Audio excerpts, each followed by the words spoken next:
Continuamos con esta serie de señales proféticas. En esta mañana hemos titulado este mensaje específicamente Adoración ante el trono. Es uno de los eventos que ha de ocurrir durante la segunda venida de Jesucristo. En este pasaje que vamos a reflexionar, el Señor le da a Juan en la isla de Patmos una visión. A través de esa visión el Señor descorre el velo y nos permite mirar al cielo, el lugar que será nuestra morada eterna, y contemplar lo que haremos cuando estemos allí, parte de lo que haremos, específicamente mientras en la tierra se estén produciendo los eventos de los 7 años de tribulación, los cuales aparecen registrados en el mismo libro de Apocalipsis, específicamente en los versos del 6 hasta el 19, mientras en el cielo una escena única, extraordinaria, sublime de adoración celestial. Padre, gracias por la bendición de estar en esta mañana en tu casa. Estamos aquí, Señor, para honrarte y estamos aquí para oír tu palabra. Reconocemos, Señor, que somos tus hijos y que necesitamos tu guía en nuestro andar terrenal. Háblanos, Señor, en esta mañana. En el nombre de Jesús. Amén. Bueno, a diferencia de los muchos inventos fantasiosos de aquellos que falsamente dicen haber estado en el cielo, la Biblia menciona 2 personas que verdaderamente fueron llevadas allí en visiones. Uno, el apóstol Pablo. En la segunda carta a los Corintios, en el capítulo 12, en el verso 2, dice el apóstol Pablo: conozco a un hombre en Cristo, ese hombre era él, que hace 14 años, si en el cuerpo no lo sé, si fuera del cuerpo no lo sé, Dios lo sabe, fue arrebatado hasta el tercer cielo, la morada de Dios. Pero se le prohibió contar lo que vio. Verso 4, que fue arrebatado al paraíso, donde oyó palabras inefables que no le es dado al hombre expresar. Otro que tuvo una visión celestial, pero a diferencia de Pablo sí se le ordenó registrarlo, fue el apóstol Juan. Se le da el privilegio de describir la visión que tuvo, lo que hizo en los capítulos 4 y 5 de Apocalipsis.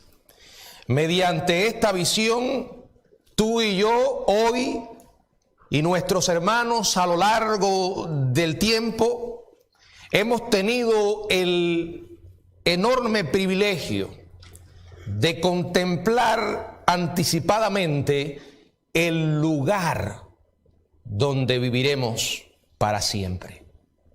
Usted y yo no llegamos aquí para quedarnos. Este no es nuestro hogar. No se engañe. Un día usted va a morir, al igual que yo. Un día pasaremos a la eternidad. ¿Dónde y con quién se determina de este lado? En base a lo que seamos capaces de hacer con el Evangelio. O sea, no es una obra, es creer o no creer.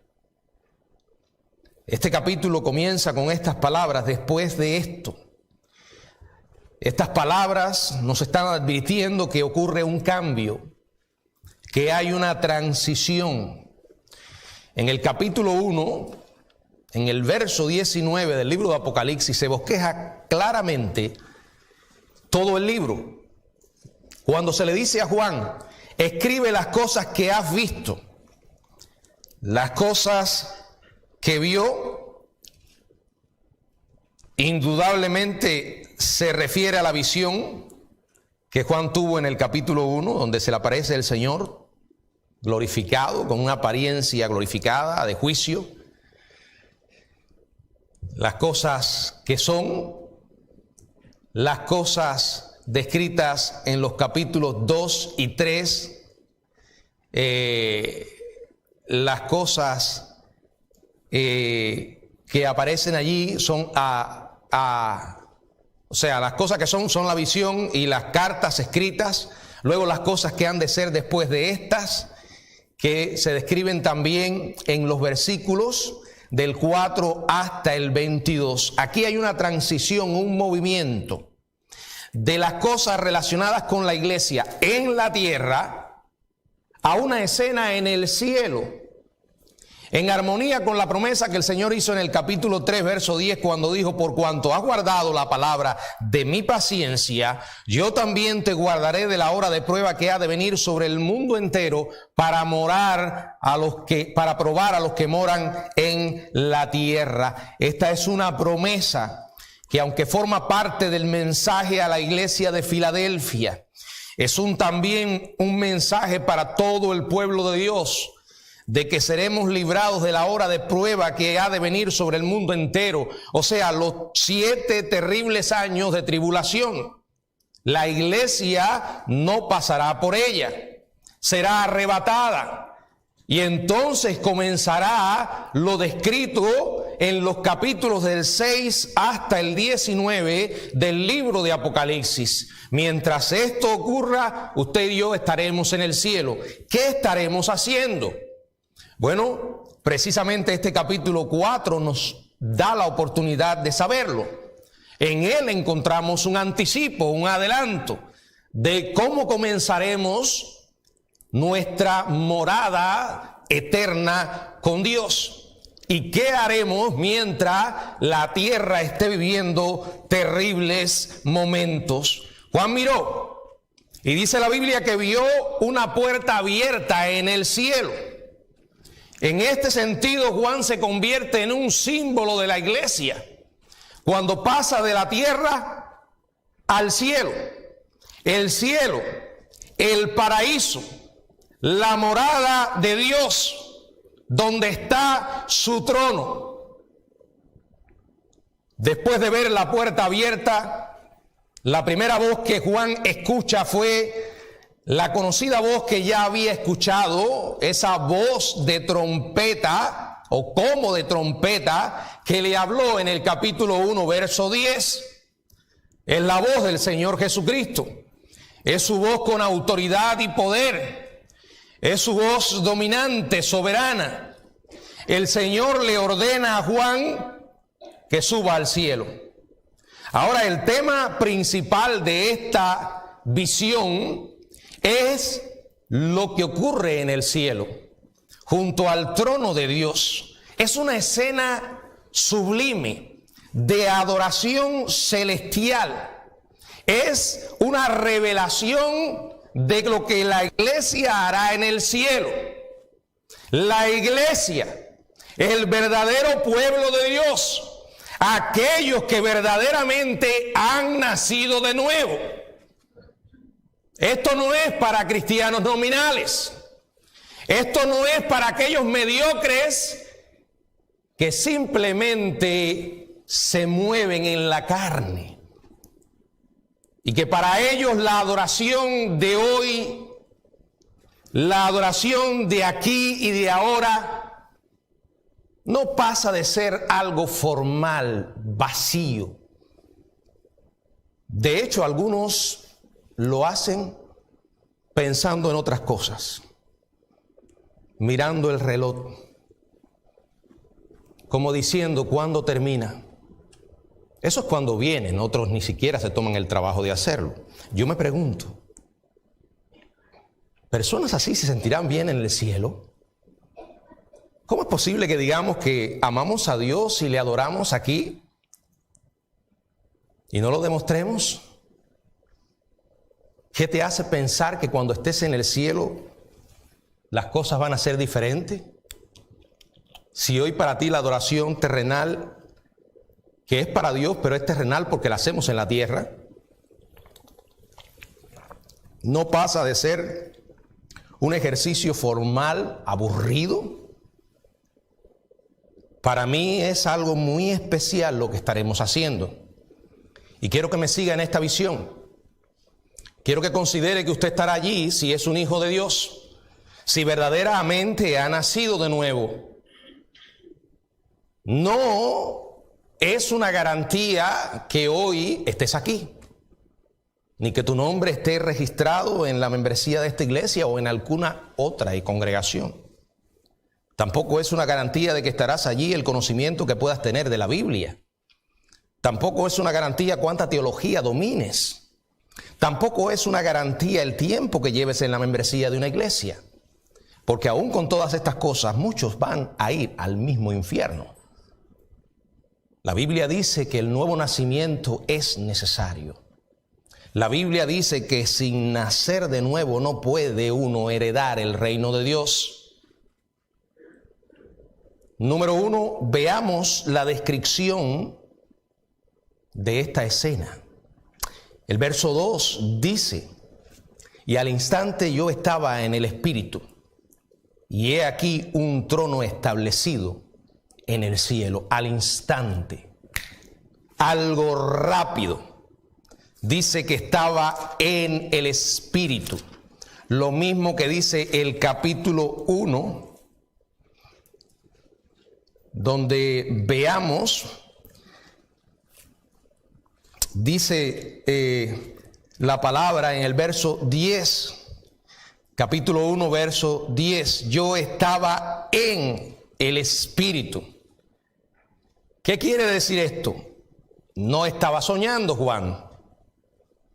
Juan fue transportado de manera sobrenatural, fuera del mundo material. Estaba despierto. Estaba despierto, aunque experimentó algo que estaba fuera del alcance de los sentidos normales. El Espíritu Santo le capacita especialmente sus sentidos para recibir la revelación de Dios. Esto es lo que quiere decir: estaba yo en el Espíritu, y he aquí un trono establecido en el cielo. ¿Qué vio Juan? Juan vio el trono de Dios en el cielo. Ahora quiero que entiendan algo. Este trono no se trata de un mueble físico. Esta palabra es un símbolo del mando soberano y la autoridad absoluta de Dios. Eso es lo que quiere decir. Juan tiene una visión de ese trono inconmovible que muestra al Dios vivo, que tiene permanente e inalterable y completo control del universo. Juan ve a Dios. Juan está en la presencia de Dios. Dios está en el trono. Nunca ha dejado de estar en el trono. El que aún no se ha sentado en el trono es el Hijo. Un día se sentará. Ahora está de pie a la diestra de Dios, intercediendo por nosotros. Pero en esta escena, Juan ve a Dios en el trono. Hoy vemos un mundo que cada día se vuelve más y más incontrolable desde el punto de vista humano. Las naciones ingobernables, las familias ingobernables, los hombres y mujeres ingobernables. La rebeldía marca el estilo de vida de la sociedad humana. Una y otra vez somos testigos de un mundo en caos. Una y otra vez las noticias cada vez son peores. Los que vivimos aquí y todos los días, eso es lo que vemos. Humanamente podemos llegar a pensar: ¿qué está pasando, Dios? Puede que hasta el susurro diabólico del diablo lo escuchemos. Dios ha perdido el control. Dios se ha quedado dormido mientras el mundo está a la deriva. Bueno, la Biblia nos recuerda que Dios está en el trono y está siempre. Dios es Dios y lo es siempre. Él es soberano y lo es siempre. Puede que a nosotros nos parezca a veces que no es así, pero como yo creo y digo siempre, no es lo que nos parezca, no es lo que sentimos, es lo que conocemos. El libro de Apocalipsis es un libro que fue dado para leerlo y creerlo. Este capítulo 4 forma parte de este libro. Es para meditar en sus verdades. Es para leerlas, detenernos y apropiarnos de sus verdades. Y cuando leemos, he aquí un trono establecido en el cielo, recordemos, hay un trono. Es el trono de Dios. Está por encima de cualquier trono terrenal. Él tiene el control y jamás lo pierde. Ese es tu Dios y es el mío. No importa cuán poderoso parezca un reino humano. No importa cuán poderoso parezca un rey, un gobernante, un ejército. Dios sigue siendo Dios.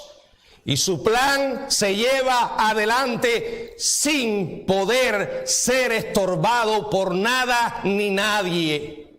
Su palabra se cumple. Él está en el trono.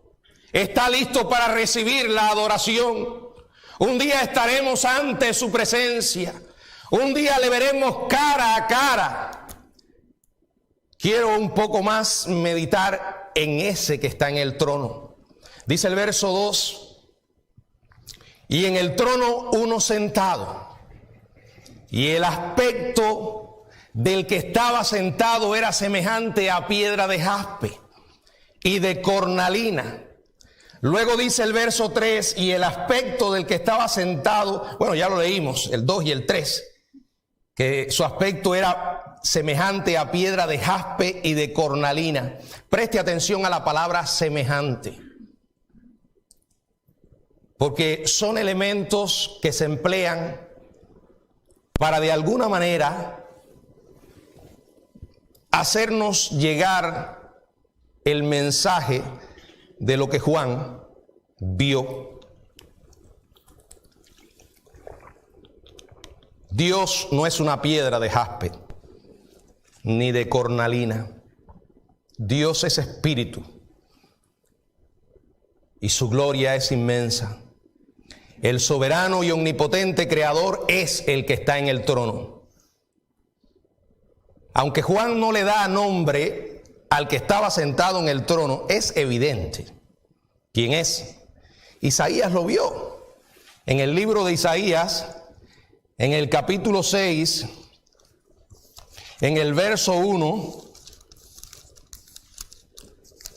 leemos: en el año que murió el rey Usías, vi yo al Señor sentado sobre un trono alto y sublime, y sus faldas llenaban el templo.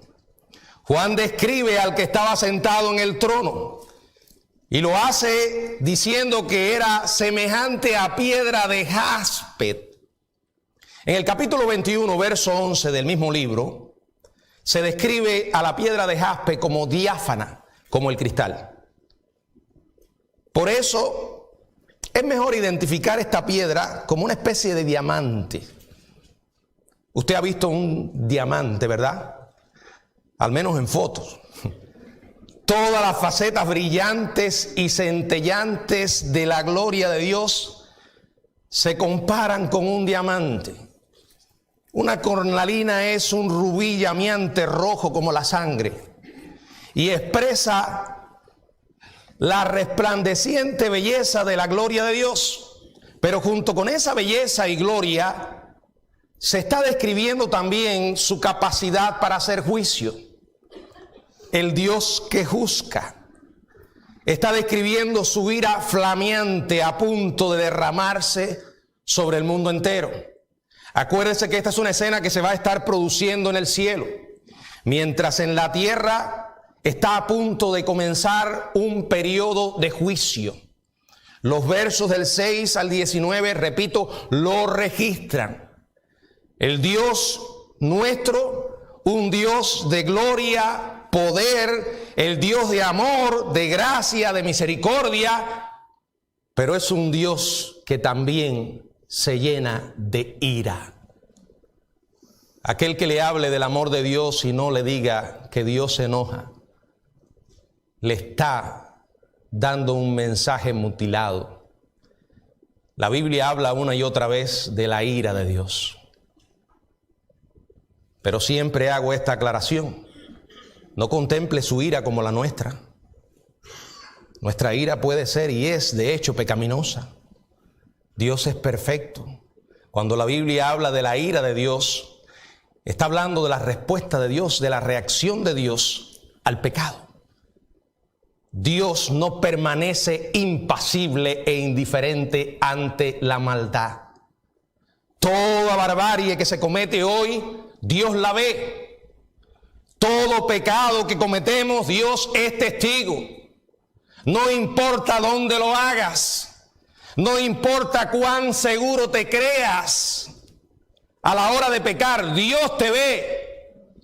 Y Dios va a juzgar a este mundo. Y su ira se va a derramar sobre él. La Biblia lo dice en el libro de Apocalipsis. ¿Por qué? Porque el Dios que es amor, el Dios que manifiesta gracia, lo hizo enviando a su Hijo a la cruz. No podemos ignorar esto. José lo sabía. Por eso la lección que estudiamos en la mañana nos habla de cómo este hombre actuó con integridad y con temor a Dios. Tenía todas las condiciones desde el punto de vista humano para pecar, para dar rienda a sus pasiones humanas y carnales y muy probablemente quedar impune ante los hombres. Pero no lo hizo. No se dejó envolver por el síndrome de la gratificación instantánea. José, dice la Biblia, que era un hombre de Dios. Jehová estaba con él porque José estaba con Dios. Y lo que le preocupó a él en aquel momento, según dice la Biblia en Génesis 39, fue pecar contra Dios. No lo hizo porque tuvo temor de Dios, porque permaneció en integridad. Y eso significa que vivió consciente de que Dios lo veía todo. Este mundo ha dejado de temer a Dios. Este mundo vive de espaldas a Dios. Y lo más triste es que muchos que dicen que le conocen hacen cosas abominables. ¿Cómo es posible? Dice la Biblia en Romanos: tú que dices no has de adulterar, adulteras. Tú que dices no has de mentir, mientes. Dice la Biblia en Proverbios que como muchos pecan, piensan que... Pero Dios dice: vendrá sobre ti el juicio. Un día vas a clamar y no te voy a responder. Allí está la gloria de Dios. Y junto con su gloria está la revelación de su ira a punto de derramarse sobre el mundo. Pero nos sigue describiendo la Biblia lo que va a suceder alrededor del trono. Dice el verso 3: y había alrededor del trono un arco iris, semejante en aspecto a la esmeralda. Y el verso 4: y alrededor del trono habían 24 tronos, y vi sentado en los tronos 24 ancianos, vestidos de ropa blanca, con coronas de oro en sus cabezas. Aquí Juan comienza a describir lo que estaba alrededor del trono. Lo primero que observa es un arco iris. Habrá un arco iris en el cielo. Hubo un arco iris en el libro de Génesis, como una señal de misericordia. Hoy el arco iris se ha transformado en algo grotesco, ¿verdad? De tal manera que a veces uno tiene que tener cuidado de no ponerse ninguna ropa con el color del arco iris. Aun cuando usted esté pensando en el Dios vivo, en su gracia, la gente ha convertido un símbolo tan sublime en una desgracia. Dice que el aspecto era semejante a la esmeralda, o sea, verde. El verde era el color que dominaba. Esto se usa para hablar de la gloria esplendorosa de Dios, como lo hace la Biblia en el libro de Ezequiel, capítulo 1, verso 28. También Juan vio alrededor del trono 24 tronos, y vio sentado en los tronos 24 ancianos, vestidos de ropa blanca con coronas de oro en sus cabezas.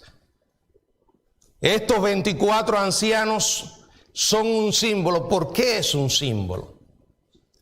Cuando el sentido literal no tiene sentido, no hay justificación ninguna en la Biblia para interpretar esos 4 viejitos como viejitos, como ancianos.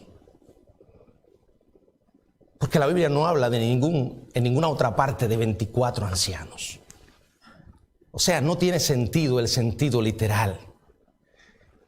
Estos 24 ancianos simbolizan algo o a alguien. ¿A quién simbolizan estos 24 ancianos? A los redimidos. A los redimidos. Algunos de los redimidos, pero ¿cuáles? En primer lugar, no representan a Israel, porque Israel en ese momento todavía no ha sido salva. Acuérdense que en ese momento Israel está en la tierra como una nación perseguida y acorralada por el anticristo. No ha sido coronada. Será al final de los tiempos. Daniel 12 lo dice. Tampoco representa a los santos de la tribulación. ¿Por qué? Porque todavía no se han salvado. Todavía no han pasado por esa tribulación. Solo hay un grupo de creyentes completo y glorificado en ese punto. ¿Quiénes? La iglesia. La iglesia. Los 24 tronos en los que están sentados los 24 ancianos indican que reinan con Cristo. A la iglesia se le promete varias veces una corregencia con Cristo. En el libro de Apocalipsis hay varios pasajes, en el capítulo 2, capítulo 3, capítulo 5, capítulo 20. Ancianos se emplea en las escrituras para referirse a ancianos de la iglesia. Las ropas blancas son las vestiduras de los creyentes. Es la ropa que la iglesia usará en las cenas de las bodas del Cordero. Simbolizan la justicia de Cristo, que nos ha sido imputada por Dios en nuestra salvación. Las coronas hablan de recompensas también, hablan de victoria. Todo aquel que cree en Jesucristo, esta es la fe que ha vencido al mundo. Si eres un hijo de Dios, eres vencedor. El número 24 en las escrituras simboliza representación. Sencillamente, esto describe una escena de adoración en el cielo, donde está el Dios vivo y allí su iglesia, adorando. Pero seguimos. Nos indica además que hay algo que sale del trono. ¿Qué? Verso 5. Del trono salían relámpagos y truenos y voces. Es curioso que en esta escena de adoración aparezca esto. Juan ve por adelantado una tormenta de la furia divina, a punto de estallar sobre el mundo pecador. Los relámpagos y truenos se asocian en varios pasajes de las Escrituras con la presencia de Dios. Ahí está en Éxodo 19 también.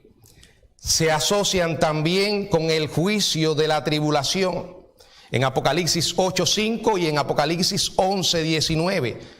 Hay relámpagos, hay truenos. Juan está viendo un avance de la ira de Dios que será derramada sobre la tierra. Hay adoración sublime, pero también hay anuncio de juicio. El juicio que vendrá sobre el mundo. Dios no va a quitar su juicio. Va a llegar. De la misma manera que una persona vive toda su vida huyendo de Dios, hasta que llega al mismo infierno. Nada hará que eso cambie después de muerto. Porque el momento para cambiar ese destino es ahora. Después se acaba la oportunidad. De la manera que Dios ha establecido que los hombres mueran una sola vez y después juicio. Hay juicio. Nadie se vaya a creer que toda la impiedad humana va a quedar sin castigo. Que toda esa maldad perpetrada en el presente por la sociedad humana va a escapar. No. Le alcanzará la ira de Dios. Por eso lo mejor que puede hacer una sociedad es volverse a Dios. Por eso lo mejor que puede hacer el hombre es volverse a Dios. Nunca es demasiado tarde para hacer lo correcto. Siempre Dios está dispuesto a perdonar cuando hay un corazón arrepentido. Si tú has comenzado a vivir una doble vida marcada por la hipocresía, este es el momento para que te detengas. Ahora, te vuelvas a Dios y le pidas perdón. Reconozcas tu pecado y te apropies de su gracia salvadora. No puedes decir que eres un hijo de Dios y pecas impunemente, sin ningún tipo de carga por tu pecado. Reconoce que lo que estás haciendo está mal. Reconoce que es una ofensa contra Él. Reconoce que por ese pecado que estás cometiendo, Cristo murió. Le costó su vida. Ahora miren los que están delante del trono. En el verso 5 y verso 6. Dice la palabra: y delante del trono ardía 7 lámparas de fuego, las cuales son los 7 espíritus de Dios. Y delante del trono había como un mar de vidrio. Mientras miraba la escena del cielo, Juan ve 2 cosas delante del trono. 7 lámparas. Lámparas de fuego, con luz resplandeciente como de una antorcha. Dice que son los 7 espíritus de Dios. Esta frase 7 indica plenitud. Las antorchas en la Biblia se asocian con guerra. Dios está listo para hacer guerra contra la humanidad rebelde y su Espíritu Santo es su antorcha de guerra. También delante del trono hay como un mar de vidrio semejante al cristal. Es metafórico, porque en el cielo no hay mar, dice Apocalipsis 21:1. Lo que Juan ve en la base del trono fue una vasta calzada de vidrio que brillaba como centellante cristal. El cielo es un mundo de luz, como el infierno es un mundo de oscuridad. La Biblia habla de las tinieblas de afuera. El cielo es un mundo de luz, de un brillo deslumbrante. Cuando pienso en el cielo, lo veo de esa manera. Tan deslumbrante que excede a nuestra capacidad para describirlo o imaginarlo. Ahora, ¿quién está alrededor del trono? Junto y alrededor del trono. Dice, y junto al trono y alrededor de él, alrededor del trono, 4 seres vivientes, llenos de ojos delante y detrás. Dice el verso 7, el primer ser viviente era semejante a un león, y el segundo era semejante a un becerro, y el tercero tenía rostro como de hombre. y el cuarto era semejante a un águila volando. Dice el verso 8, y los 4 seres vivientes tenían cada uno 6 alas, y alrededor y por dentro estaban llenos de ojos. Este pasaje habla de 4 seres vivientes que están junto al trono. Primero, estos seres vivientes son ángeles. En Ezequiel se identifican en el capítulo 10, verso 15. Probablemente sean querubines. Es un rango dentro de los ángeles. Y estos querubines a menudo aparecen asociados con el poder de Dios. Dice que estaban llenos de ojos. Es una manera para decir que estos seres espirituales, angelicales, estaban alerta y con un gran conocimiento. No son omniscientes, pero como siervos de Dios, nada escapa a su atenta mirada. La descripción de Ezequiel de estos ángeles observa que cada uno tenía 4 caras en el libro de Ezequiel, capítulo 1, verso 6.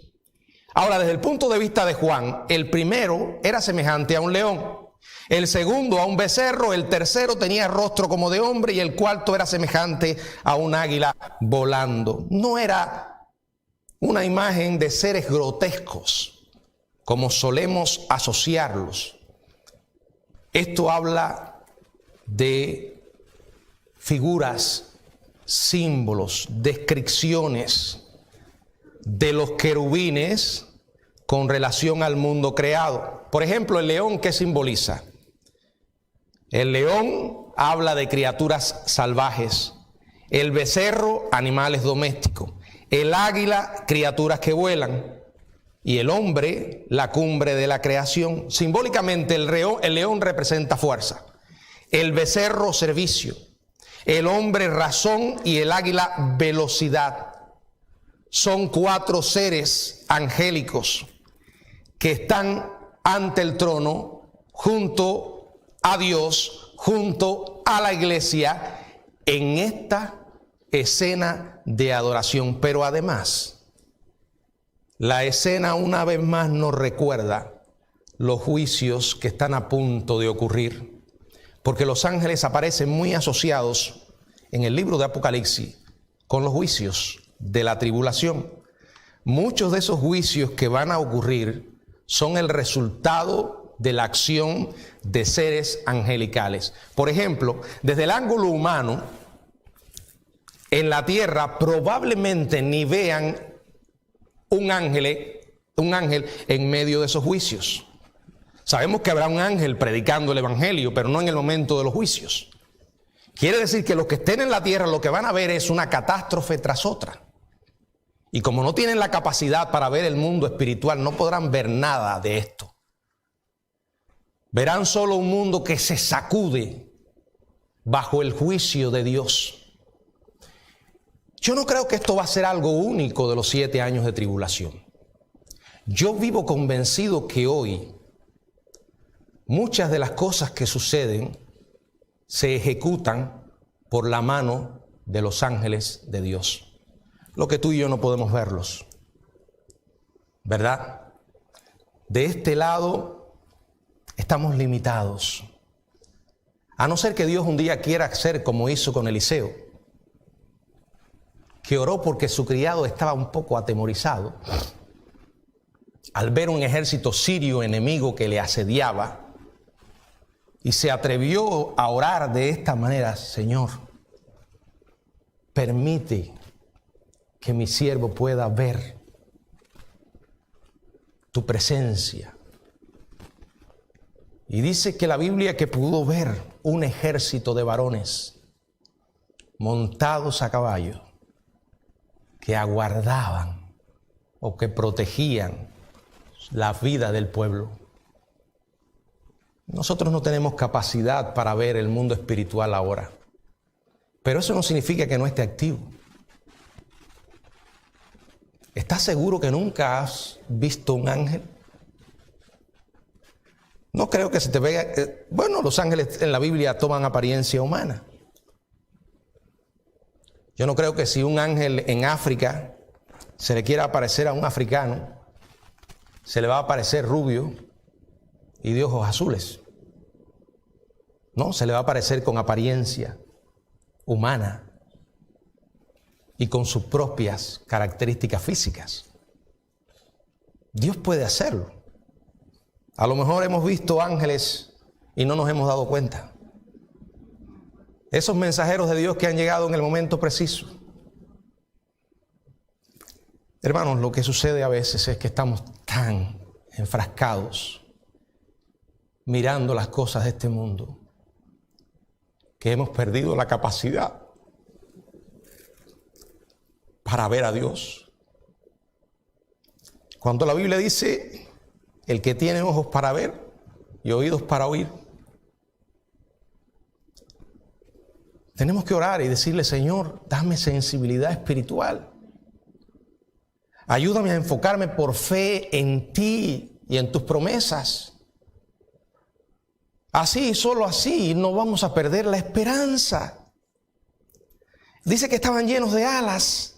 Cuatro de sus 6 alas se relacionan con la adoración. Con 2 cubrían sus rostros, ya que incluso las más exaltadas criaturas no pueden mirar la gloria plena de Dios sin ser consumidos, como dice Isaías 6:2. Ellas también, esas criaturas usaban 2 alas para cubrir sus pies. Estaban en terreno santo. Esta es una escena, no se complique en los detalles. No lleve los símbolos a los extremos. Capte el mensaje. Capte el principio que Dios le quiere transmitir. No intente explicar cada detalle, porque entonces va a perder un poco el enfoque. Y puede terminar como aquellos que están divagando, como si estuvieran bajo los efectos de una droga. Esos son seres extraterrestres. Hermanos queridos, el mensaje es una escena de adoración al Dios vivo con la presencia angélica. Y estos ángeles, miren lo que hacían. Dice el verso 8. Y los 4 seres vivientes tenían cada uno 6 alas y alrededor y por dentro estaban llenos de ojos. Y no cesaban de día y de noche de decir, ¿qué?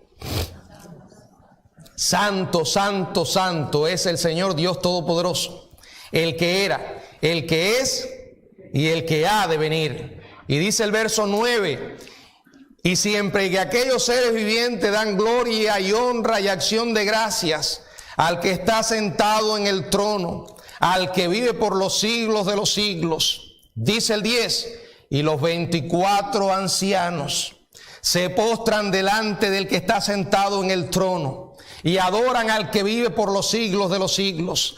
Y echan sus coronas delante del trono y dicen, Señor, digno eres de recibir la gloria y la honra y el poder, porque tú creaste todas las cosas y por tu voluntad existen y fueran creadas. Voy a tratar de ponerle bien suave la papa, hacerle un purecito. Tan simple es esto, una escena de adoración en el cielo.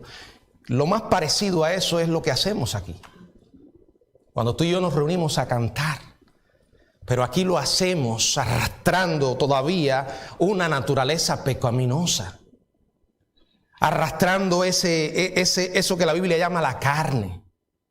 Y aunque en el Espíritu nos conectamos con Dios, hay una batalla con ese viejo hombre que nos arrastra en la dirección contraria. En el Espíritu queremos ir al altar y poner nuestras vidas como sacrificios vivos, pero la carne se arrastra en dirección contraria. Por favor, intenta imaginar una escena en la que no tengas un enemigo dentro, en la que lo que hoy anhelas espiritualmente lo podrás hacer sin restricción ninguna. Primero, porque estarás cara a cara con el Dios que toda tu vida has adorado. En segundo lugar, estarás en la presencia de esos ángeles que durante toda tu vida han estado sirviéndote y nunca has podido ver. Y en tercero, estarás expresando el sentir de tu alma redimida, motivada por una sola cosa: el Dios que estás, ante el que estás. Fíjense que dicen los ángeles: santo, santo, santo. Lo primero que los ángeles hacen es recordar la triple santidad de Dios. Nuestro Dios es un Dios santo. El que no reconozca eso no está reconociendo al Dios de la Biblia. Él no tiene mancha alguna de mal, no hay error, no hay equivocación. Esa es la esencia de todo lo que Él es. A diferencia de los ángeles, que algunos pecaron, a diferencia de nosotros los seres humanos que todos pecamos, Dios es santo. Por esa santidad tenemos el Evangelio. Hay alabanza para el Dios santo que aborrece el pecado, pero además derrama su ira sobre él. Debido a su gracia y misericordia, Dios se abstiene de juzgar a nivel mundial a todos los pecadores como ellos merecen, porque para eso envió su Hijo. Pero en el tiempo futuro, esa oportunidad de gracia y misericordia va a pasar, y el rebelde pecador va a sufrir la ira de Dios. Fíjense, no solo es la santidad el motivo de adoración, es su poder. Dice: Señor Todopoderoso, porque nada es imposible para Dios. Nuestro Dios todo lo puede. Además, Él es eterno, el que era, el que es y el que ha de venir. No tiene principio ni tiene fin. Al que vive por los siglos de los siglos. Antes que tú y yo llegáramos a este mundo, Dios estaba. Y cuando nos marchemos, estaremos con Él por toda la eternidad. La eternidad de Dios es la garantía de nuestra vida eterna en el cielo. Esa vida que nunca va a cesar, pero habrá juicio. Dice que cuando los ángeles adoran, la iglesia se postra delante del que está centrado en el trono. Hermanos, qué importante es que aprendamos a postrarnos ahora, mientras estamos de este lado. Qué importante es que aprendamos a orar y a adorar al que vive por los siglos de los siglos. Qué importante es que hoy estemos sirviendo a nuestro Dios. Qué importante es que examinemos nuestras vidas y dejemos tantas excusas. Escucha bien, tú puedes sentirte satisfecho con tus excusas. Ellas pueden calmar un poco tus sentimientos de culpa. Pero no hay excusa delante de Dios para no servirle. Hay personas que por años pertenecen a una iglesia y nunca hacen nada para el Señor. Nunca apartan de su tiempo, de sus dones y sus talentos para servirles. Muchos de ustedes son muy eficientes en el mundo. Son buenos trabajadores. Muchos de ustedes tienen talentos extraordinarios que usan en el mundo. Pero mi pregunta es, ¿qué tienes que no hayas recibido? Y si lo recibiste, ¿de qué te glorías? Y si lo recibiste, ¿por qué no lo pones a los pies del Señor? Acuérdate que al fin de cuentas esta no es mi iglesia, es la iglesia del Señor. Ese no es tu ministerio, es el ministerio del Señor. No, esos no son tus dones, son los dones que Dios te dio. Ese talento Dios te lo dio. Miren, al final dice la Biblia que la iglesia lo que hará es que se quitará sus coronas. Delante del trono las echaremos. Aquí nos estamos preparando para el cielo. Es algo que no acabamos de entender. Me duele profundamente ver un pueblo de Dios tan indiferente. Pero miren, yo sé que yo no tengo la capacidad de convencerles. No es esa mi responsabilidad. Mi responsabilidad es decirle lo que dice Dios y orar. Si aquellos que tenemos la responsabilidad de ocupar este lugar y predicar la palabra nos fuéramos a dejar llevar por las reacciones del pueblo de Dios a su palabra, hace mucho tiempo que muchos habrían abandonado el ministerio.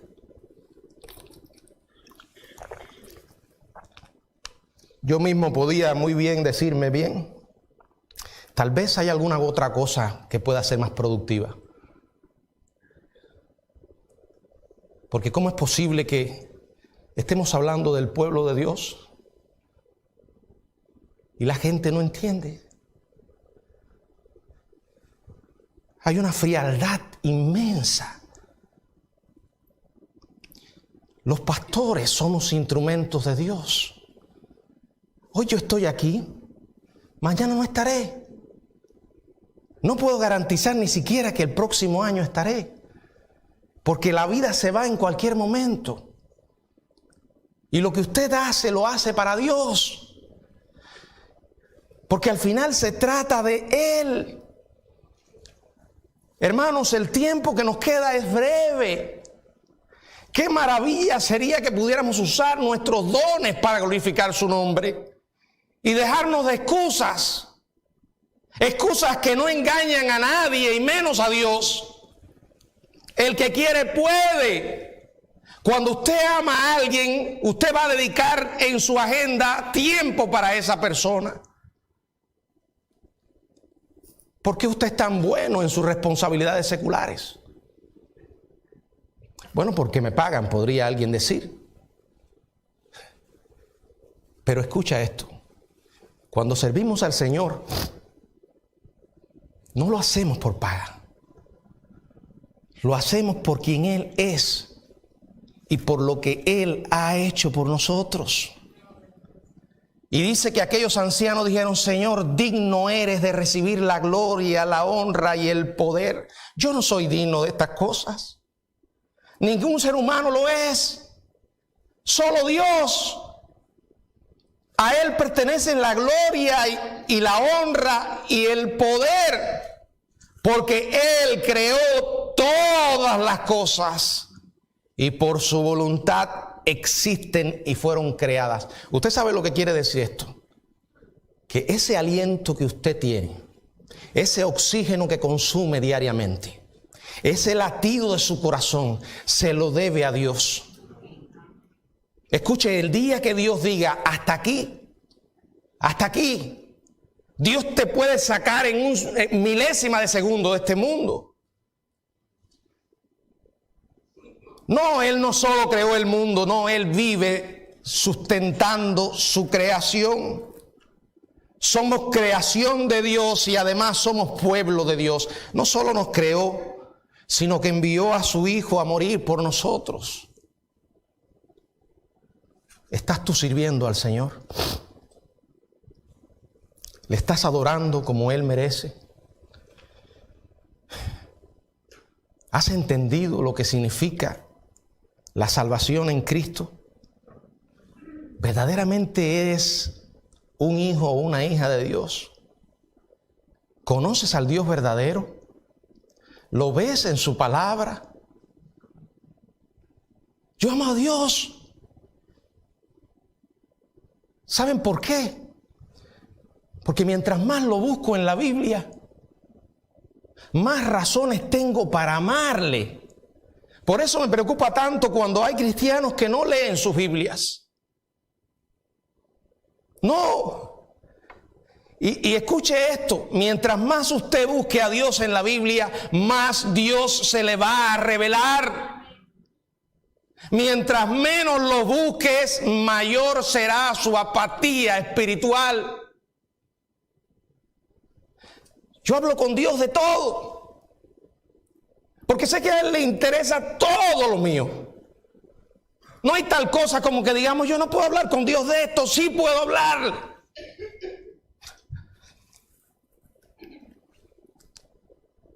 Yo hasta he orado por un perro. Le puede parecer ridículo, ¿verdad? Para mí no. Esta semana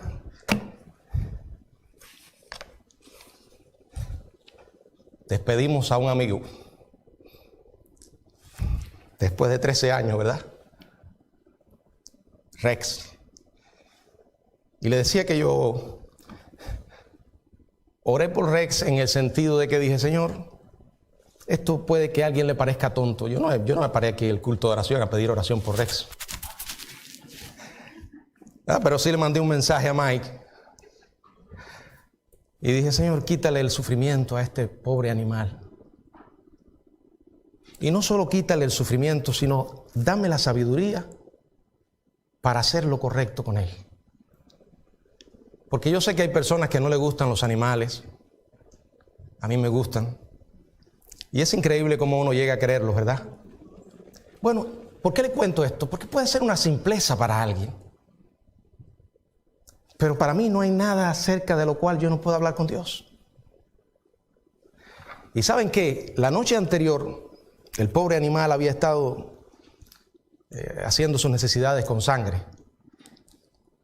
Y yo sabía que estaba sufriendo. Ya no se levantó sin poder comer. Pero yo había orado y dije, Señor, ¿qué hago con este animal? A la mañana siguiente me levanté e inmediatamente llamé a un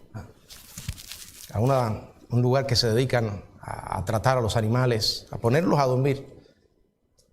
Y yo dije, Señor, que no me hablen en inglés, porque yo no quiero aplazar esto del perro, porque viene tremendo frío y el perro está sin comer. Me contestaron en español.